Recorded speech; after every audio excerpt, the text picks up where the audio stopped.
경제를 보다 쉽게. 안녕하세요 여러분, KLB 경제연구소의 붕입니다. 지난 2주에 걸쳐 부실채권 현황과 가계신용에 대해 알아보았는데요. 이것은 모두 이번 기준금리 결정을 앞두고 현 상황을 판단하는 데 중요한 현황을 미리 알아본 것이었습니다. 이번 영상에서는 10월 통화정책 방향 결정회의에 따른 기준금리 결정과 그 영향에 대해 알아보도록 하겠습니다. 아무쪼록 시청하시는 여러분께 여러가지 도움이 되었으면 좋겠습니다.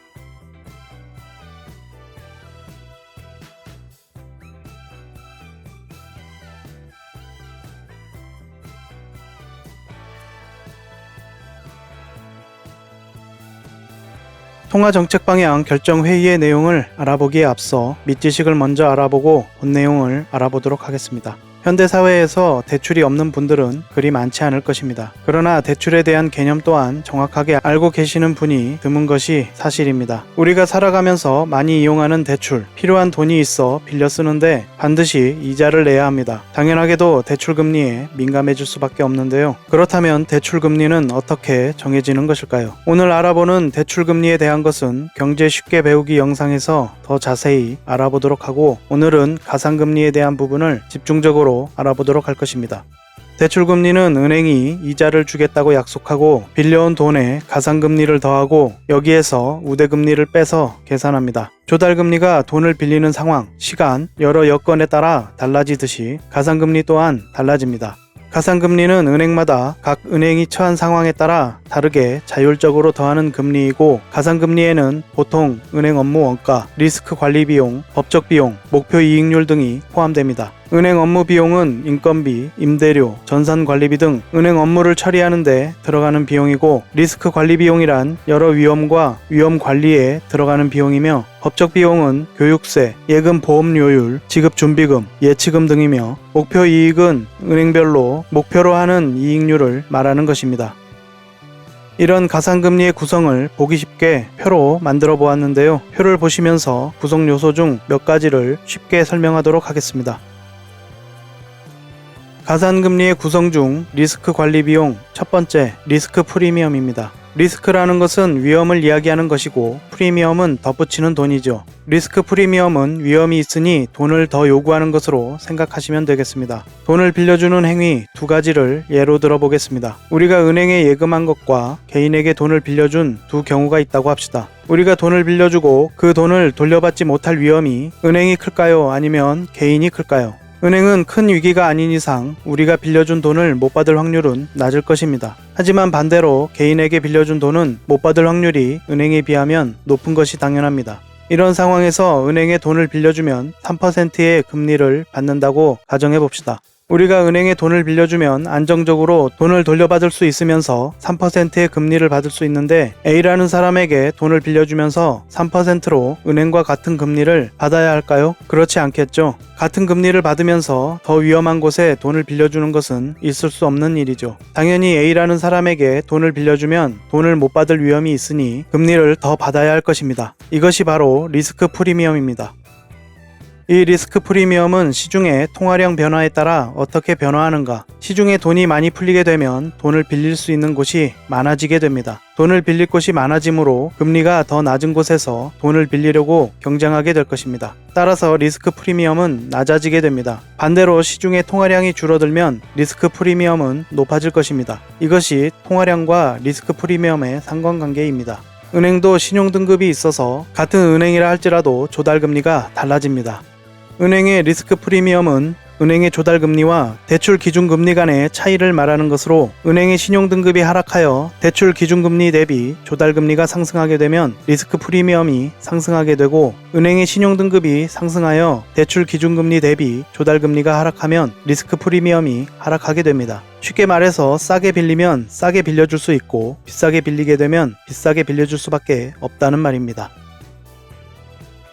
다음은 리스크 관리 비용 중 두 번째, 유동성 프리미엄입니다. 유동성은 우리가 돈을 빌려주거나 어딘가에 투자를 한 것을 다시 현금으로 전환할 수 있는 편의성을 유동성이라고 합니다. 우리가 돈을 빌려주고 그 돈을 받을 날짜가 아직 안 되었는데 갑자기 돈이 필요하게 될 수 있습니다. 돈을 빌려줄 때는 필요 없을 줄 알았는데 예상치 못한 상황이 생기기 마련이죠. 돈은 이미 빌려준 상태이고 우리 손에는 돈을 빌려주었다는 증서, 즉 채권만 있습니다. 그러면 우리는 돈을 마련하기 위해 채권을 시장에 내다 팔려고 할 것입니다. 채권 시장에 채권을 내다 파는 데 드는 노력과 시간 또한 다 똑같은 것이 아니라 사람마다 그 사람의 신용도에 따라 달라질 것입니다. 이렇게 시간과 노력을 들여서 자산을 현금화하는 데 걸리는 차이를 유동성 프리미엄이라고 합니다. IMF, 글로벌 금융위기 등의 발생으로 유동성이 현저하게 하락하거나 큰 위기가 발생하기 전이라도 연체율 등이 높아지거나 부실채권 비율이 아주 높아지면 은행도 위험을 분산하기 위한 비용이 증가하게 되므로 유동성 프리미엄이 상승하여 대출금리가 상승하게 되는 것입니다.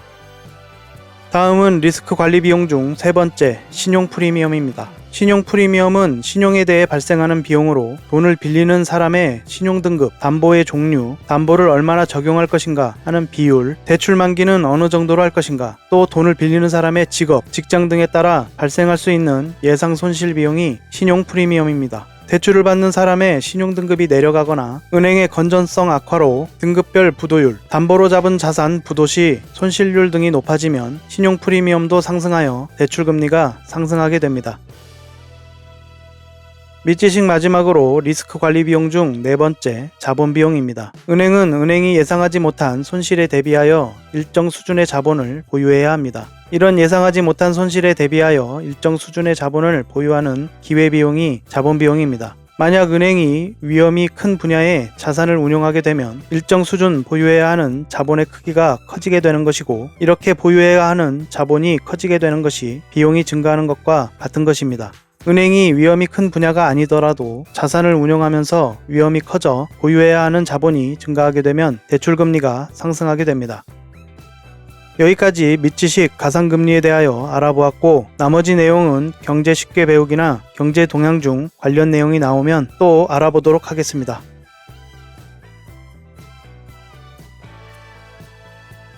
2024년 10월 11일 금융통화위원회는 통화정책 방향 결정회의에서 다음 통화정책 방향 결정 시까지 한국은행 기준금리를 25bp 인하하기로 하였습니다. 아울러 금융중개지원대출 금리를 연 2.0%에서 연 1.75%로 인하하여 10월 11일부터 시행하기로 하였습니다. 이로써 3년 2개월 만에 한국은행의 기준금리는 3.25%가 되었습니다. 한국의 기준금리는 7일물 환매 조건부 채권 금리로 초단기 금리입니다. 한국은행이 기준금리를 인하하고 7일물 RP 시장에서 낮은 금리로 RP를 매각하면 시중에 유동성이 공급되어 시장금리인 콜금리를 낮추는 역할을 하게 됩니다. 초단기 시장금리인 콜금리가 영향을 받게 되면서 장단기 시장금리에도 영향을 미치게 되는 것입니다. 한국은행 기준금리 추이가 이제 정책적 전환이 되어 그래프가 꺾인 모습을 볼 수 있습니다. 금융통화위원회 통화정책 방향 조정 배경을 이야기하는 부분에서 시민들이 체감하는 것과는 큰 괴리가 있음을 알 수 있습니다.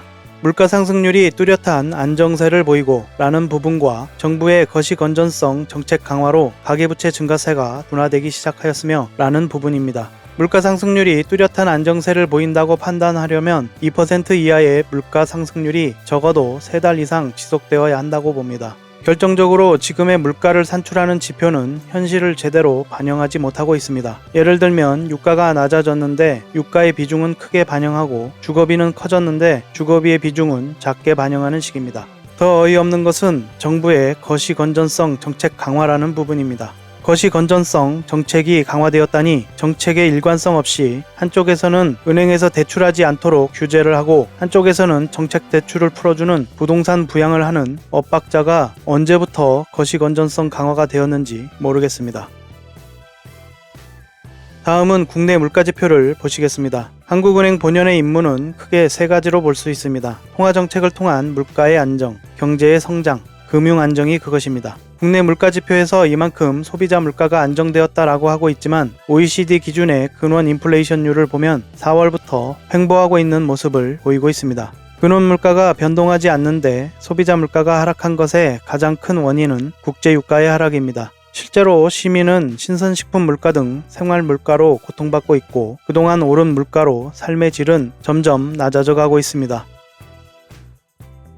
다음 실물 경제 지표를 보시겠습니다. 지난 영상에서 알아본 것처럼 GDP 성장률이 2, 4분기에는 마이너스 성장을 했습니다. 수출 증가세가 이어졌지만 정확하게 표현하면 수출 회복세가 이어졌다고 해야 맞습니다. 수출이 회복되고 있다고 하지만 2022년 수출 수준을 회복하지 못했기 때문이며 2023년이 역대급으로 수출이 저조했기 때문에 기저효과를 받고 있습니다. 반도체와 자동차를 제외하고는 2023년과 같이 수출이 줄어들고 있으며 향후 반도체와 자동차의 부진이 예상된다는 분석이 있어 수출에 적신호가 켜진 상황입니다. 내수 회복세는 아직 더딘 모습이라고 하지만 내수 회복세가 아니라 내수는 점점 악화되고 있습니다. 소비할 여력이 없는데 회복이 어떻게 된다는 것이며 지표상으로 실업률은 낮지만 실제로 실업률에 포함되지 않는 비경제활동 인구가 역대 최대입니다. 지난 22년 404만 명이던 청년층 취업자는 24년 8월 379만 명으로 줄었습니다.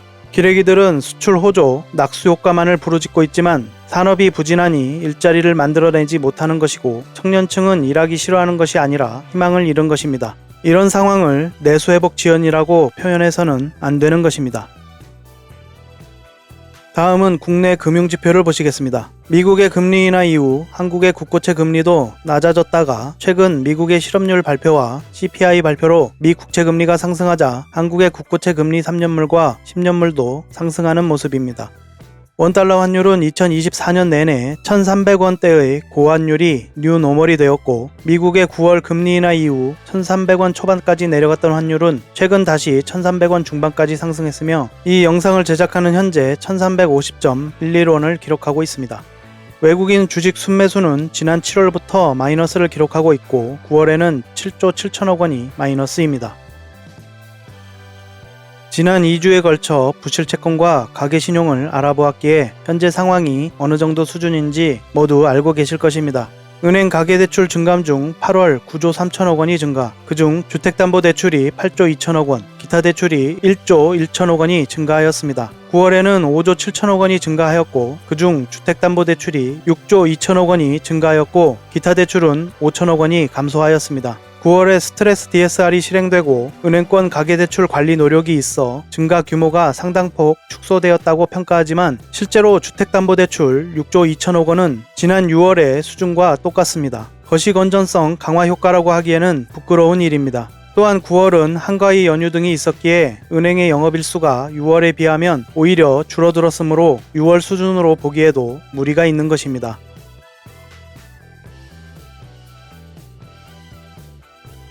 한국은행이 기준금리를 인하하게 된 가장 큰 요인은 어디에 있을까요? 여기서 한 가지 우리는 원초적인 질문을 해야 합니다. 물가가 안정되어 시민의 삶이 편안해졌느냐는 질문은 잠시 뒤로 하고 지표상으로 물가가 안정되었다고 치고 지금 지표상 물가의 안정은 한국은행의 통화정책으로 기준금리 수준을 3.5%로 유지해서 이루어진 것인가 하는 질문입니다.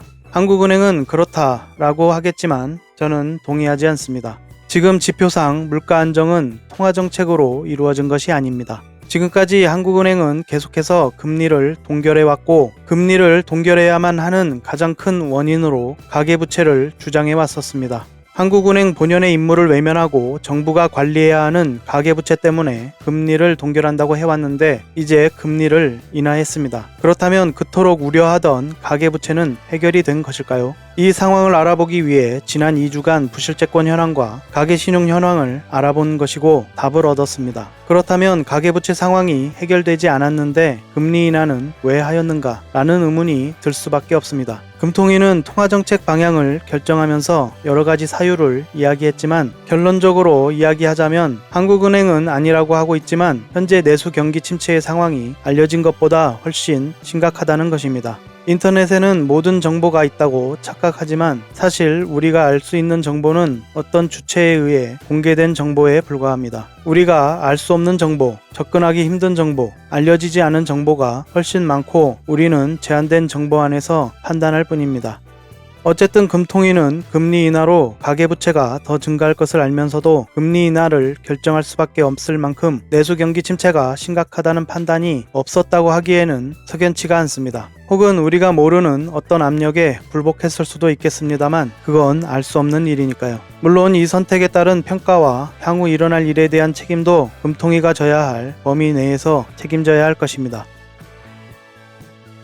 자, 그렇다면 내수 경기 침체의 원인은 무엇일까요? 내수 경기 침체의 원인이 금리 인상 때문인가 간단하게 알아보겠습니다. 내수 경기 침체의 원인 중 언론이 이야기하는 원인은 고환율, 고물가, 고금리입니다. 그러나 고환율, 고물가, 고금리라고만 해버리면 간편하고 그런가 보다 하면 그만이지만 그래서는 제대로 된 원인을 설명할 수 없겠습니다. 내수 경기 침체의 진정한 원인은 심각한 소득 양극화에 따른 실질 소득 감소로 민간 소비가 부진한 것이 원인입니다. 개인 소득 증가율은 경제 성장률에 훨씬 미달하고 기업 소득 증가율은 큰 폭으로 확대되었습니다. 결국 노동소득 분배율이 크게 하락하고 자본소득 분배율은 대폭 상승했습니다. 노동의 가치가 사라지고 노동이 정당한 대가를 받지 못하면서 사람들은 노동으로 돈을 벌기보다는 자산으로 돈을 벌기 위해 노력하고 있죠. 그러나 실제 자산으로 돈을 벌기는 쉽지 않습니다. 노동의 가치가 제대로 인정받는 사회가 건전하고 건강한 사회인 것입니다. 민간 소비 부진의 원인은 크게 두 가지로 요약할 수 있겠습니다. 한 가지는 가계부채의 증가입니다. 감당할 수 없는 가계부채를 떠안고 높아진 금리에 비소비 지출이 늘어났으며 실질 처분 가능 소득의 감소가 일어나니 소비할 돈이 없습니다. 선택적으로 소비를 줄이다가 이제는 먹거리를 줄이는 선택까지 해야 할 지경에 이르게 된 것입니다. 또 한 가지는 고용부진입니다. 앞서 이야기한 것처럼 양질의 일자리뿐만 아니라 기업이 어렵게 되면서 일자리 자체의 창출이 급감하였고 영세한 자영업자들이 증가하였으며 과도한 경쟁과 좋지 않은 생태계로 자영업자들의 몰락이 일어났습니다. 시민들의 소비 여력이 줄어들자 자영업자들의 몰락이 가속화되고 100만 자영업자들의 몰락은 권리금이며 임대료 등 건물주들에게도 영향을 미치게 되었습니다. 그렇다면 내수 경기 침체는 금리 인하로 살아날 수 있는가? 자영업자들의 상황은 개선될 수 있는가? 안타깝지만 금리 인하가 내수 경기 침체 개선에 미치는 영향은 제한적일 것입니다. 내수 경기 침체의 원인이 오로지 금리 인상 때문이 아니었으므로 금리 인하로 미치는 영향도 제한적일 수밖에 없는 것입니다. 이러한 상황은 올해 경제 성장률에도 영향을 미쳐서 2.4%의 경제 성장률 달성은 어려울 것으로 보입니다. 물가는 안정되었다고 하지만 물가 안정을 위협할 가장 큰 요소가 있습니다. 그것은 바로 국제유가의 상승입니다. 현재 상황이 당장 국제유가를 급격하게 상승시킬 상황은 아니지만 모두 아시는 것처럼 불안 요소를 가지고 있습니다. 중동의 전운이 고조되고 있는 것인데요. 이스라엘이 하마스, 레바논의 헤즈볼라, 예멘 후티 반군, 시리아까지 공습하고 공격하면서 전선을 확대하고 있습니다.